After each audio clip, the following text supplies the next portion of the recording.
here, not just in amenity horticulture, but in commercial food growing as well, food crops.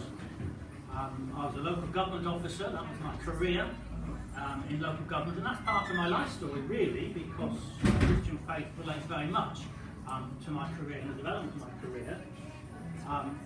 I have been a judge for many years, a little bit, I don't want to give anybody the wrong impression.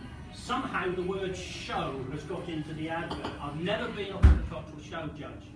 I've judged Wales in Bloom. I've been a Wales in Bloom judge for 9 years. Britain in Bloom, I'm sure you've heard of these environmental competitions. And for 6 years I was the representative for the UK for the European competition on time variety. So I've got a host of horticultural experience in terms of judging environmental Britain in Bloom on time variety competitions. So what I'm going to do this afternoon is go through a few slides, talk a little bit horticultural, tell you some judging stories, because things hardly ever go right when you're judging, so things happen which can be quite amusing. And but also within that I'm going to share some of my Christian faith, because the organisation that's put this on is a Christian men's organisation, and so I give my sort of Christian life story as we go. I've never done it in this format before, with slides, so we'll just have to see how it goes. And at the end of my talk, and at the end of their meeting, if you want to, I'll be standing behind with Peter, and if you want to ask me any more questions, either about the horticultural side or about the Christian side, what it means to be a Christian, how you can become a Christian, and things like that, then I'm more than happy to share with you and to stay on with you.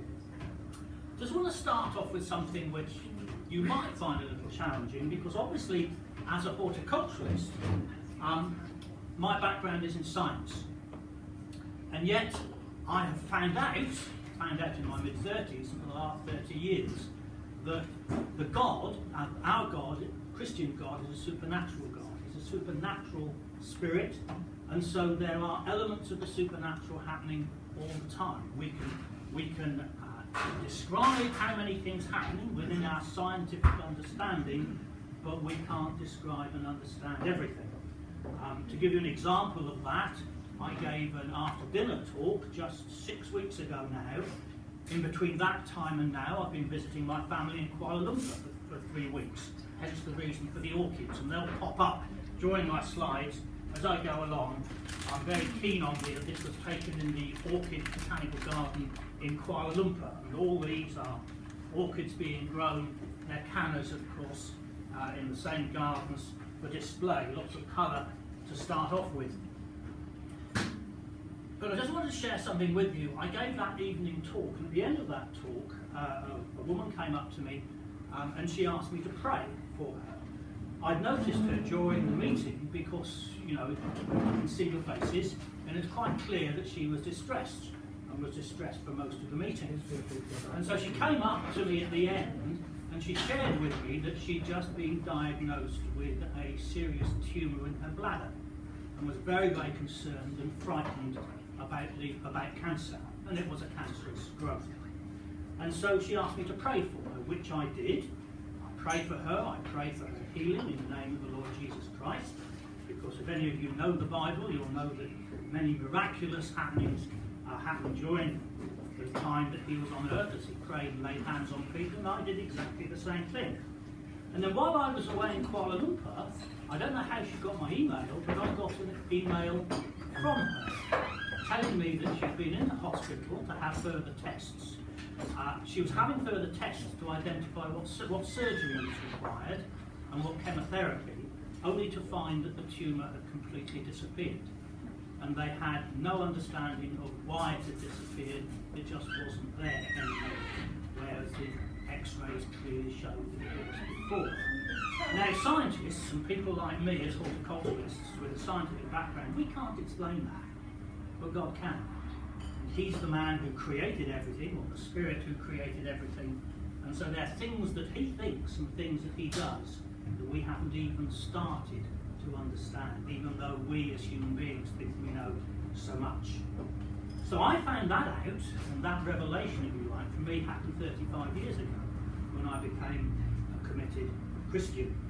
But I want to go on first of all and just go through a few of these slides and ask the question, what sort of people become judges, horticultural judges, Entente Floral judges, Britain in Bloom judges? Well, my background is in horticulture overall, as I said, commercial horticulture and amenity parks. My work was in parks and leisure management in local government. And as I said, I'm going to talk a little bit about that later on. But what happens, I just want to start off first of all, you won't know where these are, but I've just got some slides here of what I perceive to be excellent plantings. Apologise that the hydrangea here got a little bit carried away and got a little bit white. But I just put a few here that we've seen while I've been judging. This is in, where was it? Rustington on the south coast. And you see this bedding scheme here next to this house. How they've used mainly herbaceous plants and colour. The next one shows the same thing, a different one. Different sizes, different textures, different colours, different shapes. The background and sizes, the tree, the container with the colour at the front. But the interesting thing with that I find when as I sort of going into horticulture is very often when people create beds, planting beds, they put a grass edge around it to give it, you know, space to identify its position. And you see how cleverly here they've done exactly the same thing but with a small hedge. And that's enabled them to actually get more planting in that area than they would have done if they'd used grass. So if I go on and just show the next one, there's a nice little island bed there, which I think is really classic with the colour, with the different shapes, the different foliage effects. But instead of grass edging, they've got this hedge round that makes such a difference. And if I go on to the next slide, you can see the difference there. That was taken in Belgium, a nice planting, but you see how it's reduced the size of the potential planting simply because they put grass round instead of a hedge. Let's go back again. You see what I mean? It's a similar visual effect, but if you put grass round there, you'd get much less planting. By putting the planting there, you've got a lovely, lovely extra effect in terms of boldness and an eye-catching appeal. So they're the sort of things we look at when we're judging in our Britain in Bloom and our Entente Floral competition. This is in Belgium, and that's a formal planting. You can see what they've done there, it's entirely different. They've started with the grass, and it's very precise, very sharp edges all the way around. But of course, in doing that, they've made lots of mistakes. Can you see, for instance, around here, you can see the soil. One of the classic things we look at when we're looking at plantings, display plantings, you want to hide the soil as quickly as possible. So although it looks very regimented, it looks very tidy, and many people say, oh yeah, that's really nice, and it is nice, but it could be so much better if we go back to that one again, and we see how you've got the extra effect by being able to pack more plants in, giving the height and the shape and the texture that you don't really have in this much more formal plant. Now, people like to put plants everywhere and colour everywhere, and as we go around the country in towns and villages and cities, because the competition covers all these areas, people do put some planting in some strange places. We all know about hanging baskets, but who can actually enjoy those? Right up there in the sky. What's the point of that? It must have cost them a bomb. These things are really expensive. And yet here are these high baskets right up in the sky. Fine if there's a building as a background, but they're not really suitable. The colour's nice, the plants are quite nice, but totally inappropriate, really. But that's what you can do with when you're looking at hard surfacing. When we go judging, we judge in entirety. We're judging the buildings, we're judging how plants are placed within hard surface areas. And can you see here, what comes out very nicely is the cleanliness of that monument, the cleanliness of the stone. The planting isn't overdone, but actually it's okay. You might think, well, it doesn't even need that colour. really, it does make it so much better with these two little containers at the front that have this colour on the top. Only one. It would be messy if you put more than one. But you see how that makes all the difference. And there, it's the same town in Belgium. They've taken the monuments and the fountains that they had in abundance, but they've softened them by creating this planting round about. And some might say it looks a bit twee, these little containers stuck on the top. It's a shame that these haven't been better looked after. That you really want foliage to completely cover those boxes. It looks like a line of boxes on top. That's failed. But that is actually quite successful. Can you see the difference? See what I'm doing, what I'm showing here? So this is what my slides are going to be about. Entente Florale is the puck of European competition, really. What happens in Wales, we have a Wales in Bloom competition, and up to 4, either town or village or city, can be put forward from Wales into the Britain in Bloom competition. Then from Britain in Bloom each year, they're able to put 2 contestants forward into the European competition. There are 12 countries in the competition, and that's 24 communities. Might be a city, a village, or a town. But if you win that competition, then you really are sort of high up in the tourism and promotional status as an environmental city par excellence, and you make a big noise about it. And this is what Cardiff did about it. Cardiff, a few years ago, they won the Entente Florale competition. So here's the big plaque that they get as winners. And where have they put it? This is the Premier Hotel in Cardiff. The Hilton Hotel is right in the centre. Right across from there, there's a big flower bed being developed, and right in that, they place their statement that they are an Entente Florale winner. If you like, their credentials in environmental terms, that they're of the highest standard. So it's a real tourist accolade if they win that competition. The silly things that happen. As judges, when we go and judge these places, we're taken on a guided tour. That's what we do. And of course, they have to work out what the tour is going to be.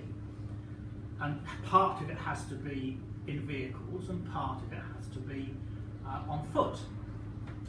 But for some strange reason, they always want to try and do something different with the travel, and it never really works. We've been put in little trolleys like this and taken round with jury on tour. It's ridiculous, it's silly, but that's what they do. What else have we been put in? We've been put in antique cars, and there we are, there's some judges in an antique car.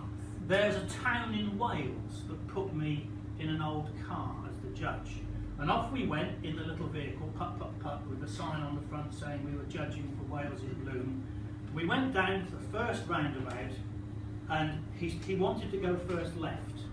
So he went to go first left, and then I heard a swear word from the front. The last minute, he turned right and went round the roundabout the wrong way and went up that road over there. And what he hadn't worked out was this old car actually had a very small turning thing of the steering wheel. And he couldn't actually turn the wheel round far enough to get up that road. So we had to go up there. We went round the roundabout the wrong way 3 times. Luckily there's no other traffic until we got the right way to go up the next road. All sorts of silly things take place. I've been put in a car to judge floral displays with heavily tinted windows. Can you imagine how you judge colour with heavily tinted windows? It just doesn't work, does it? It can get very silly. I've been put in a stretch limo. Have you ever tried to judge or look out the window in a stretch limo? Because what you get on a stretch limo, they have one of these sort of sofas in the back. You've ever been in one? I've only ever been in one judging or trying to judge, which means that you're sitting horizontal, and you have to do your head up like this to try and look out of the window. After 5 minutes, you've got neck ache, and it's horrendous. And the stretch limo we were in, apologise to those who don't drink, had a very extensive whiskey drinking cabinet closed, and all the glasses were all chinking as we were going around the corners, and it was quite yeah, it was difficult. And then of course I had to judge in a Rolls Royce, which sounds fantastic, except the Rolls Royce that I'm thinking of now, the gentleman driving it, taking us from project to project, realised that he was losing time. So he started to speed up his driving. And in the end, we were driving like racing drivers from one site to the next. And of course, a Rolls Royce, if you try and drive it fast, it's like a boat, it goes like this. So they're putting us in the Rolls Royce, and by the time we got to the next project, we were coming out like this, green faces with this boat that we'd been in. So it doesn't really work. Of course, some of the other things we've been in, there's another one. Look, I think he's trying to go up the steps, I'm not quite sure. We suddenly realised, hang on, that's the route that we've got to go. There's a problem, so we had to turn round and go another way. This gentleman, by the way, some of these places take this very seriously. This was actually in Dusseldorf, and everywhere we went, in just Dusseldorf, because there are just 3 of our judges, 12 judges, 12 countries, we joined the UK judge. This guy's the mounted policeman. Everywhere we went, we had a police escort to make sure that if we were delayed, the policeman would just clear people away, and off we went again. So you got used to sort of the police escort and all these sort of treated like a VIP. But then they put you in something like that, it all gets a bit ridiculous. There's another one, everybody taking pictures of it. It looks great, doesn't it? But how can you know, they're not there to judge that bedding display. Well, what's the point of that? You know, it is really very silly. And of course, they all want to try and take us in a horse-drawn carriage. So here we are in some village somewhere, I think it's in Slovenia, in a horse-drawn carriage being taken around the streets. You see all the local residents have disappeared in embarrassment because there's no one there at all. It's like driving through a ghost town. But horses can be a real problem. There is a city in the UK that I was taken round. We were taken round in the mayor's gig with this two beautiful horses. But what happens if you're a judge? They actually give you very often a big corsage to wear, because you're the judge, so you're very smart. You've got this big floral arrangement stuck on your jacket here to make you look smart. And they wanted to take a picture of the 2 judges with the gig. So they got us out and they put us in front. I stood there and you know, this plastic smile on your face as he started. And then I saw the photographer's face sort of change, sort of to shock. Thought, what's happening? And as he sort of face sort of changed, I felt hot breath on my ear. And this big horse's muzzle came over my shoulder like this and went crunch and took the whole cortege away from me and started to munch it up down my ear. So you know, you do have to be careful because you never really know what's going to happen next. It can be fun. Well, it is fun. Oh, here's the 2 policemen in Dusseldorf giving us a police escort. That was our coach that we'd come from the previous place. So there we are. Now, some places are naturally beautiful, and that's a place called Primosten in Croatia. I mean, how can you judge somewhere like that? Because the major thing we're judging is community activity. And places like that, they put them in. They're beautiful to start with. What can you actually do to make them even more attractive? And this actually, I mean, that was a beautiful place. But, so they built a park. So there's, you can see the church up there. If I go back one, you can see the church on the other, there it is, look, on the other side there now. So they built a park. So they've got this sort of modern park with nice plantings of lavenders and you know, your alliums along here and your shrubs, which is great. So there we go. But can you see anything about it that looks a little strange? Give you a guess. What's a park for? For people to use. Where are they? There were no one in there. No one was using it. They were all walking around the edge of it saying, what a wonderful park we've got. Nobody was using it. And the reason was, it was so alien to the rest of the village, which was such a beautiful Mediterranean-style village. It just wasn't appropriate. They spent millions, probably had spent millions, and it just wasn't being used at all. which is really a failure, actually, because what you want, these sort of, what you can spend that sort of money, I'd have hoped to see this place absolutely cram-packed, all those seats, because all the old boys were still sitting on, you know, upturned tin cans back in the village. They weren't coming up here and sitting on these lovely seats being provided for them. Very interesting. But notice it's clean, isn't it? Isn't it beautifully clean? Not surprised, no one's in it, ever. Very strange. There we go. But they had all the kiddies doing the display for us. Here's all the local school kids pretending to be ladybirds. That was the plan, I think. So we had to stand there and watch this display. That was great. It was great to see all the kids involved. And in fact, you know, environmental activities is something that is really good for schools to get involved in. And we do a lot in this country. Britain in Bloom, as well as Entente Rural, you expect to see what the schools are doing in terms of environmental activities, especially with things like recycling and all that sort of thing, to make them environmentally aware. And that's another place called Biograd in Croatia. And you see how somebody might say, well, no, this is a bit boring here, but actually it's quite appropriate because the eye is drawn to the marina, isn't it? And the lovely bay here and the water. So this is just a little bit of an edging for what happens out there. Absolutely appropriate and really nice. Now, I don't know if you know the term border soil. This is the idea where it comes from. It took me ages as a horticulturist to work out what people meant when they're talking about border soil. Of course, what they're talking about is the soil in the border. And mostly planting takes place in a border, an annual border, a herbaceous border. You've heard the phrases used. But a border's an edge.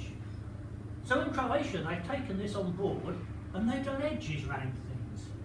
It's nice. Quality of plants are good, isn't it? Without a sense, they're really nice. Almost covering the soil, not quite, but almost. So quality's there. Why do they have to put it around the edge? And now they've got this silly grass in the middle they have to mow. Why didn't they put it all in one section? Give a big effect, a much more bolder effect than going around the edges and under the trees. People like planting under the trees. I'm not sure why, because it's the most difficult place to get anything to produce properly, especially flowers, because you know the trees take all the moisture out. So it'd be better if you're going to plant in between the trees. But you know that's a message we're still trying to give. But there's the appropriate type of planting. Look at that bougainvillea. There's the scale. Can you see the scale here is wrong? It looks nice, but it's wrong. Look at the buildings. Look at, you know, the grass is about the scale, but this little tiddly edge, not too impressive. Now the building's horrible, to be honest, but at least they're hiding some of it with that big bougainvillea, and look at the scale is right. So the bougainvillea, top marks. Not the building down though, that's rubbish. Here's some more traditional buildings where they've tried to give a floral effect. This is in northern Italy, so in the lakes, Italian lakes, and this is a little town right up in northern Italy, and they've tried to add a floral touch to the traditional buildings. And they've decided on their colour. They've decided it's going to be pelargoniums or geraniums. They've decided on that colour. And everywhere, everybody got the same colour. So there we go. There it is. Everywhere you went, you had the same colour. And it sort of works because some of the buildings here are horrible. Some of them are nice. Some of them are traditional. But they clearly decided that you couldn't get enough colour here. So what do you do if you're on the side of a lake? Well, you create an island. Then you put planting on that. There's no reason for that being there, except they wanted to make a floral display somewhere in their town. They didn't have any space to do it. So they put it there. And actually, although you could say, I mean, look at the lovely scenery here. Look at the beautiful Italian Alps and the beautiful lake. And there's this square thing of geranium stuck on it. Does it work? Not sure. I actually don't think it does. They'd be much better with a bit more tasteful planting. But, you know, give credit where credit's due. They were trying to do something. But then oh, hang on, I don't know how that got in there. Oh, there we go. That was something from Malaysia. Every so and then something will pop up from Malaysia, from my involved in Malaysia. Don't worry about that, they just get in the way. But then we caught them out. That's nice, isn't it? Think that's nice? I think that's nice. Oh, look at that. Isn't that special? Isn't that really nice? Walk past that and thought, oh, well done, 10 marks for that. It's all cheating. It's all false. They put that in 3 or 4 days before we arrived as judges. That is normally just an open, paved space. And if you get your finger and get it under there and pull up, you'll see there's plastic sheeting under there, and all that has been put on there to try and get us to think, oh, don't they do that? I walked through it and I thought, but there was something in the back of my mind, there's something not right here. Hang on, how do you cut that? And then I saw this little line. Yeah. And I thought, aha! So then we started looking in more detail, and the whole thing was cheating. The whole thing was false. But good attempt, even had trees them. The whole works. All in pots. Had to go up high enough, the thing, so that you could cover the pots. So there's hundreds of tons of soil in there. It must have cost them a fortune to do that. Didn't get any marks for it at all. Absolute rubbish. Shame. Containers. People love containers, don't they? Well, that's nice, isn't it? Containers and natural stone. All sorts of containers you can get. Look, that's colourful, isn't it? Just go through some of these a bit quicker.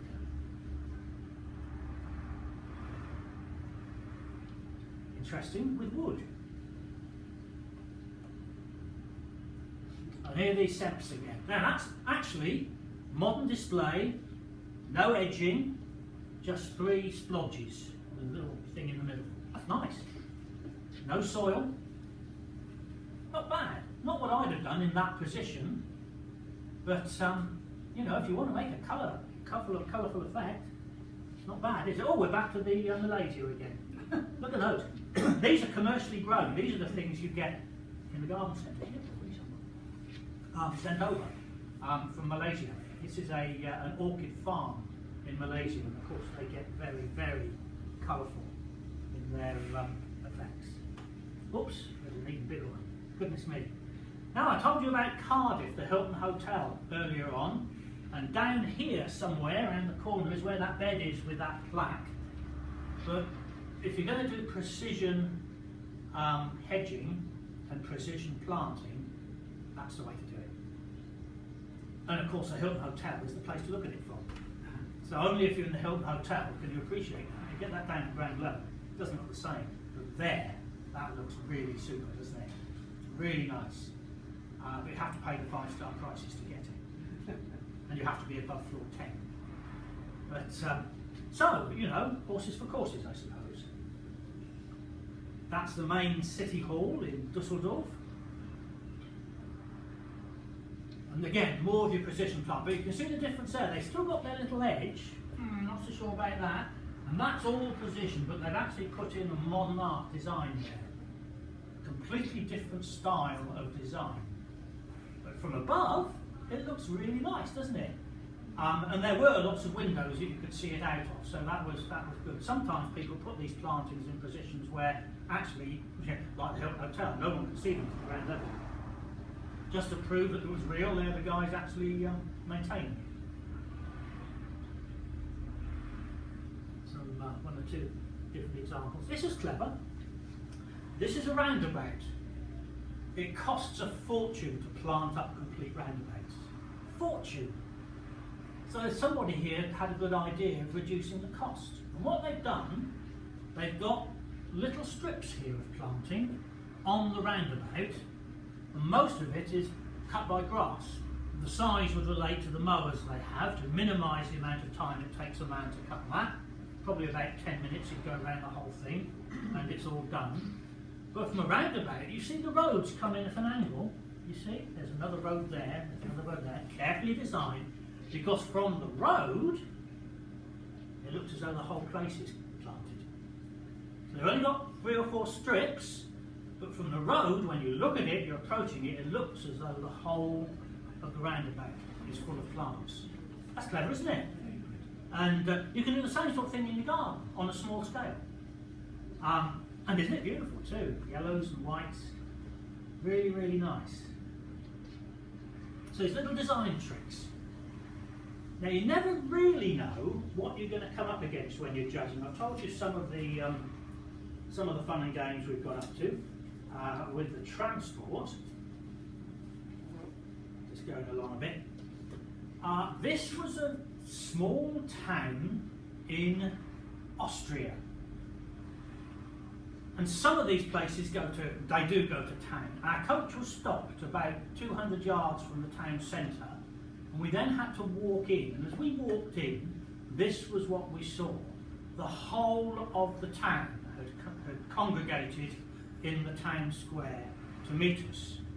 And the reason was because the theme of their planting was music. And so in the town square,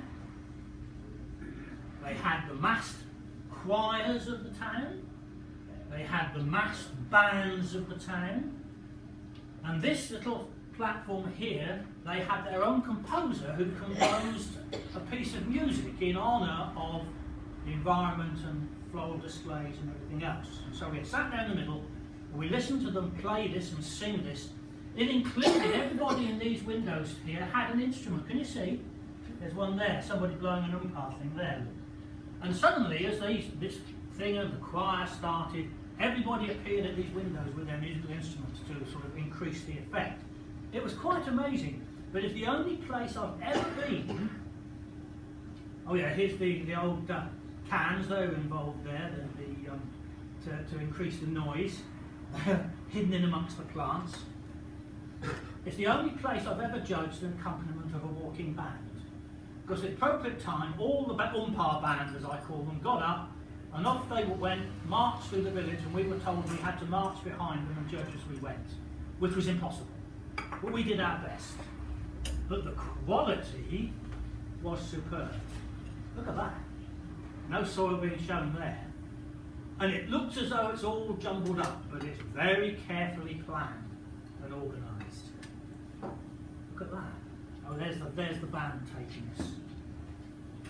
There, off they go, and we're judging. So these are just the verges. These are just what in our country would be grass verges.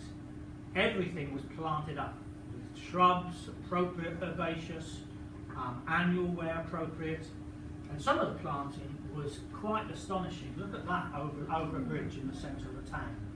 A complete weave of planting, petunias, and in the centre here, little central plantings as well, over the bridge, all put on top of the bridge. There's a close-up of that brazier there. So very impressive little courtyard with